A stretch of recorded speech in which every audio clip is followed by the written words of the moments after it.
Yes. What about PIP coverage, or also known personal injury protection? Every state's a little different. For example, Washington, where I'm at right now, you don't have to have this coverage, where 15 other states, you legally have to have this coverage. And now, what is the coverage? It's basically medical coverage triggered by an auto accident, but this coverage is really broad and can react in a lot of situations. For comparison, auto liability is a coverage that will only trigger if you are found liable in an accident, and then the insurance company will kick in. But you kind of see what I mean, is that you have to be liable for it to even trigger or do anything, whereas PIP doesn't really matter. True story. A young individual is on the hood of their friend's car because, they're young and stupid. The driver of the car starts moving around, and then the person on the hood of the car, of course, flies off.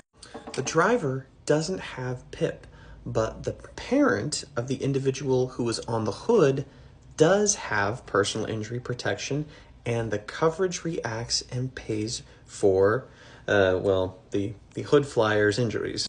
So that's what I mean when I say it's really broad coverage. It reacts even if your own vehicle isn't involved, as long as you have the coverage. And another thing is that it also includes coverage for loss of services. This coverage would pay for someone else to do things like even around the house, like yard work, because you were injured. And this is on top of it covering, medical expenses, wages that were lost, even funeral expenses. You put all that together, and this is one of the reasons why this coverage is something that's really important to have in your auto policy.